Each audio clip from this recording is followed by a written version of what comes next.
Shalom, welcome to the Jewish View. My name is Rabbi Nachman Simon with the Chabad of Delmar, and we have a very special guest with us, Rabbi Binyamin Lehrfield of Congregation Beth Abraham Jacob in Albany. Rabbi Lehrfield, welcome to the Jewish View. Thank you so much. Thank you. Well, you're relatively new in the area, 1.5 years, and so give us a little bit where you came from and maybe what brought you to Albany. People would want to know what brings somebody to Albany. Yeah, it's a real pleasure to be here, Rabbi Simon. Thank you again for the opportunity. I grew up in Chicago, and that's my hometown too. So we're both Chicagoans over here. We're old friends, practically. Yeah.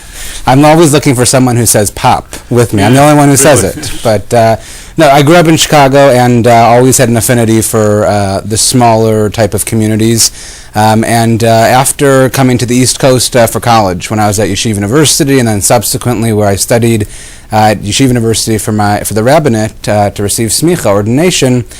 So I've been here on the East Coast now for about 8 or 9 years. So I've been working in different pulpits. I had some time at New York University.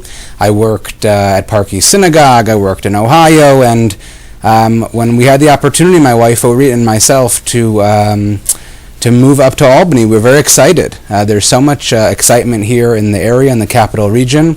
We wanted to be a part of it. We wanted to be in a community that we could that we could help grow, but also grow with ourselves. Well, people should know that Parkey Synagogue is one of the biggest. I know.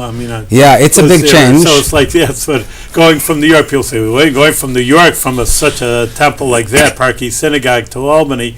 Beth Abe, of course, is a big synagogue, but to Parkey, it's a big change. I coming from a synagogue that had almost 1,000 families, with the world famous Rabbi Arthur Schneier. It's a big change to come to a much smaller congregation, to a smaller community, but it was a change that we were excited for. I really felt like the time that we spent at Parkey Synagogue with Rabbi Schneier was incredible in our development. Rabbi Schneier is a mentor, a friend, someone who I speak to on a regular basis. He always is providing guidance to me and how to deal with situations. So I felt like I had all those experiences in that big synagogue and how to impact people. How do I make it work now in a smaller synagogue? And that really excited us, my wife Ori and I, about coming to Albany. Well, you've been here for 1.5 years, so it's a little bit of a testing ground. What have you seen about the congregation and Jewish life in Albany, and what are your plans to make it grow? Yeah, it's a great question. Our synagogue in this last 1.5 years has seen incredible growth. We have incredibly dedicated lay leaders and professional staff who have working diligently night and day to help us grow our synagogue. There are about 20 new family units in our synagogue in this last 1.5 years, which is, by our standards, just frankly incredible. You have to compare apples and oranges. I know people from New York, what's 20? But you're in Albany, and right. Our congregation only has about 137 families to begin with, so it's major. It's a lot of growth, and we're seeing growth not just in terms of membership units, but we're seeing it in terms of attendance at programs, programming, youth programming, other things like that as well. And it's really been something that I certainly did not expect to happen so quickly. But we have such dedicated lay leaders, and it's through their hard work and their commitment that we've been able to really see that success. That's interesting because, again, we have many viewers, but I know a lot of people think Orthodox, and they still have this idea that it's for the older generation. Of course, I'm 29 years old, everybody knows that. But no, I'm just saying that they think, there's that mindset from a lot of Jewish people, who is going to be Orthodox? Yeah, I remember my Zaidi, my grandfather, he was very religious, but, nowadays we're more modern and therefore we're not so Orthodox. But it's very interesting because I know Beth Abe is, that's the nickname of Congregation Beth Abraham Jacob. They call it Beth Abe for people, attracting a lot of young people. So I think that's an interesting phenomenon people should know about.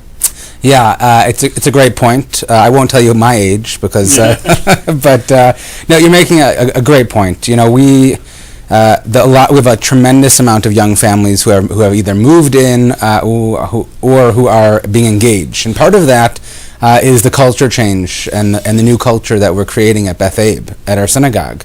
a lot of what we're trying to do is trying to create a warm and welcoming environment for anybody who wants to participate. The example that I tell people is that for a long time, we had a pie chart of all the different things that we used to do. And the biggest slice of that pie chart, was services. So if services, synagogue services on Saturday morning didn't speak to you, or during the week, it didn't speak to you in a meaningful way, so there wasn't really anywhere else that you could get in. There was no other opportunity, no window. And one of the things we're trying to do now is to kind of divvy up that pie into more slices, whether it's social programming, educational programming, youth programming, chesed opportunities to do good deeds, and services, interactive services. We're trying to find different ways for people to engage in our synagogue.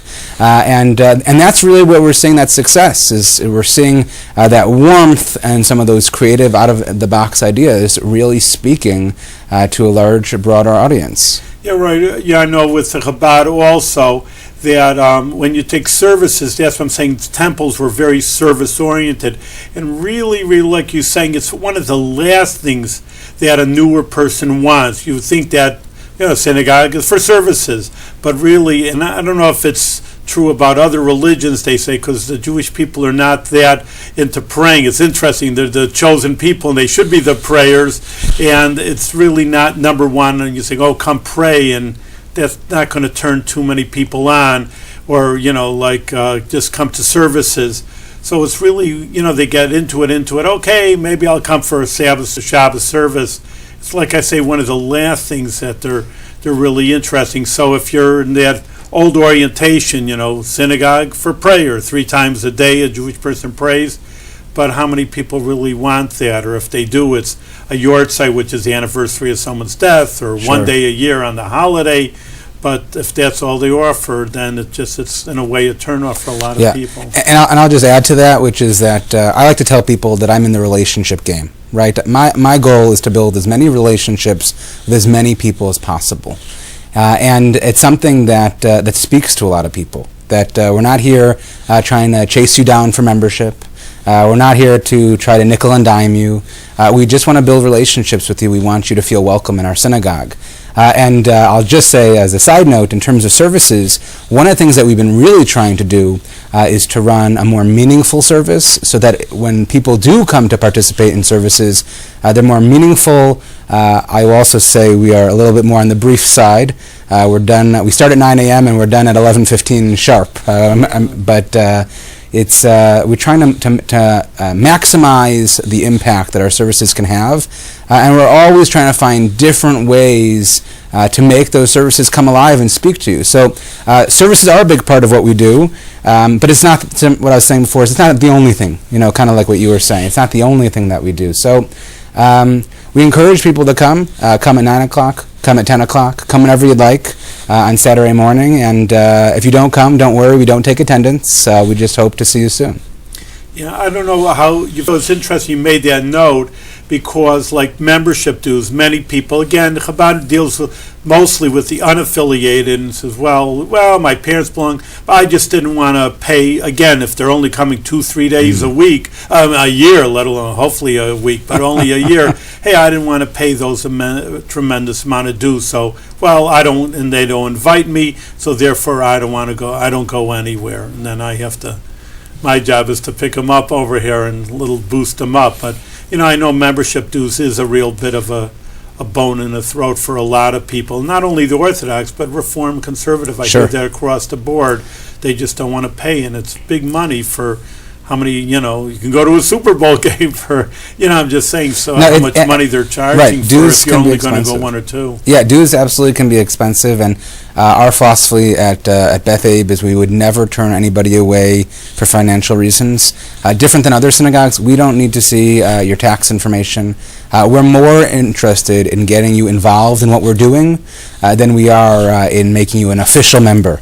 You can be a part of our congregation, a part of our extended communal family, without officially being a member.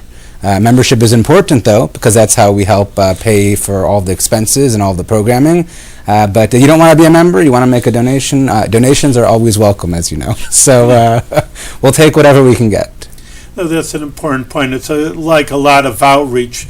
again, the Chabad were into that too, but of, just not financial. And if they can afford it, then fine. And if not, not over here. Again, another interesting point, and I know because, obviously I'm in the front lines too, is the men and women. A lot of times women saying, I cannot be Orthodox, because, we're Hasidic. So many things were, 95% really the same. Obviously, we hold by the same code of Jewish law with Shulchan Aruch, it's called, and, keeping the men and the women separate. That's a very big turn off, so to speak, for women. It's very hard to overcome it. I have found that. Yeah, it's something that we struggle with, right? We have separate seating for men and women, and it's something that we struggle with. And so we're constantly trying to find ways to be creative within the framework of Jewish law, bound by the Shulchan Aruch, the code of law like you spoke about, to find ways to be innovative, to create space for women to participate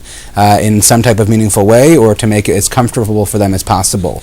But just doubling back on a point I made before, if our services don't speak to you, because for whatever reason you would like to sit next to your husband or your wife during services, or you don't feel comfortable for whatever reason sitting in our services, that's okay. You can still be a part of what we're doing at Congregation Beth Abraham Jacob, even if you don't come to services. Come to our educational programming, come to our social programming, come to our lectures. It's okay. We would love to see you on Saturday morning. I'm thrilled if you go somewhere else. I'm happy you're going somewhere. But we want you to know that you're always welcome no matter what. I think that's an important point. I hope the viewers really understand that what's happening, that open door policy would, because I think from the older generations it wasn't that way. So it's really a fairly new, not the last year, but in the newer generation, that this open door and no one's looking down their nose at you, and well, I don't do everything, Rabbi. So all right, so you don't do everything. We all don't do everything. No one's perfect. So it's like an open door. But it's interesting, I know that you do give, once you're on that note, that you give lectures. Maybe give a few topics. You can't give the whole lecture now in the few minutes that we have in any case, but just maybe, because they were interesting topics, and just summarize them because they're interesting, and whether everybody's taste buds for more of a lecture, but also just like innovative, and not just, I think people think the dry, this is the law, this is what you have to do, and people always find, or they don't find it, they just assume Judaism is very dry, and there could be very exciting topics in the framework of Judaism. There's so much to talk about. There's so much excitement in terms of what to study. And the way we study at our synagogue and the way we do classes is that even the classes which are lecture format are almost always interactive, right? It's audience participation. The lectures, the classes are only as rich as the people who participate in them and the comments that they give. And we have a tremendous amount of participation, but and that really adds depth to the conversation. But we've covered topics. We have a new monthly lecture series called Judaism On, with every month a different topic. So we've already covered topics like tattoos, body piercings, and Jewish cemeteries. We spoke about magic and witch doctors. We spoke about celebrating Thanksgiving.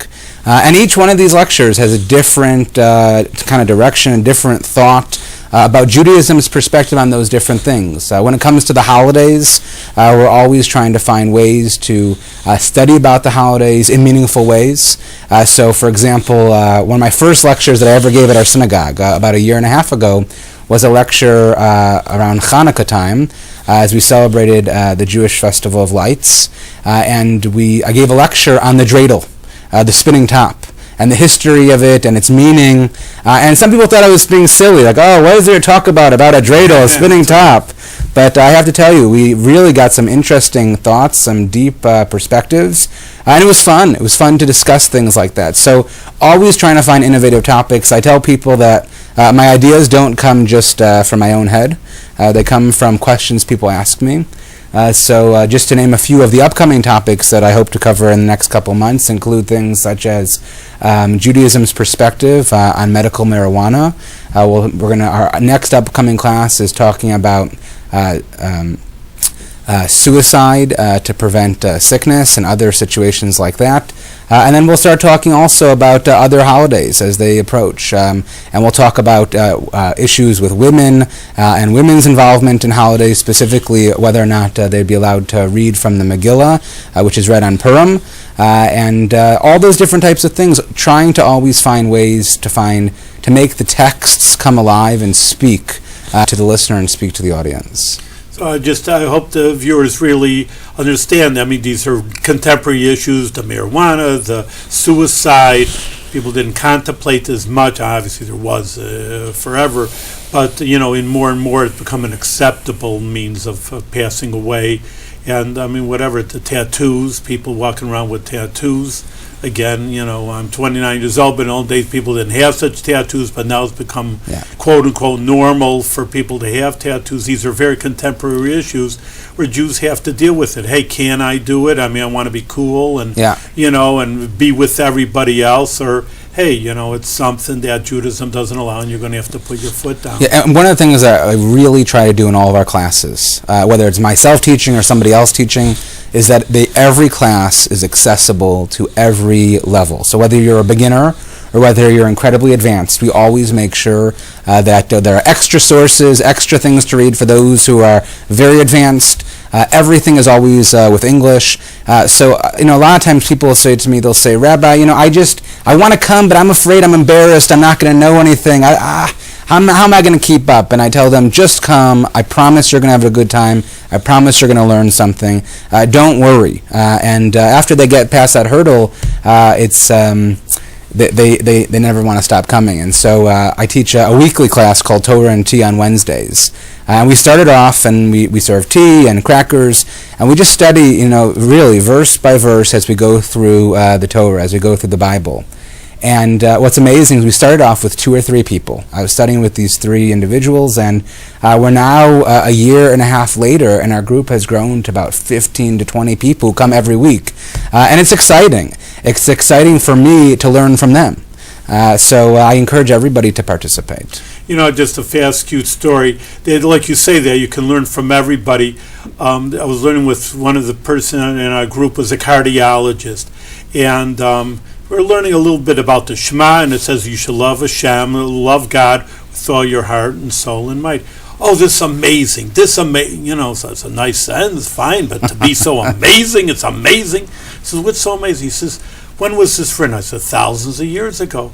He says, that medicine thousands of years ago say that they would have normally said, should love God with all your liver. Because I never even thought about it. The heart. It took a cardiologist to say this is so advanced for thousands of years ago that the heart is the center of your being. And like I always use that example where it's rabbi and obviously the degrees and their experience and knowledgeable to say the least. But the person in the street sometimes has a beautiful perspective. He didn't really know that much, but just. He was a cardiologist, and an interesting thought that, he says, wow, this is really proves that the Torah, when God gave the Torah was above time, and thousands of years ago, there's so much deep knowledge in it over here.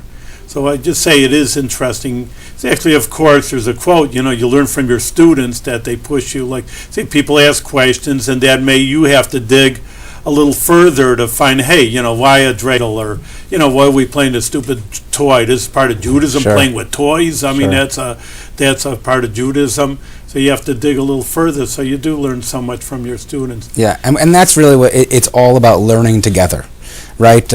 From my congregants, I learn from them, they learn from me, and that's what makes it special. That helps us build deep, meaningful relationships, which is really what we're trying to do. That's our goal in our synagogue, is we want everybody to feel a part of our community, to feel connected to each other, connected to the Torah, connected to their Judaism, to be imbued with some sense of spirituality and connection to God. No, that's an important idea, that openness, that there is a place for everybody in Jewish life. And I think it's a major emphasis, because it's a hurdle for many people, because they've grown up, well, like you say, people say, well, I'm really not Orthodox and I don't do everything, so therefore I cannot come. And so, wait a minute, I'll give you an example. All right, we recently, a while back, brought an a cappella group up for Shabbat. And they performed at a Friday night dinner, and they performed on Saturday morning, and it was just beautiful. I mean, the music was inspiring, and we had 170 people for dinner, which is unbelievable. For us, we're not, like I said, this isn't Parkey Synagogue on the east side of Manhattan. But of those 170 people, we must have had 60, 65 non-members who were just there because they heard about something exciting and wanted to participate.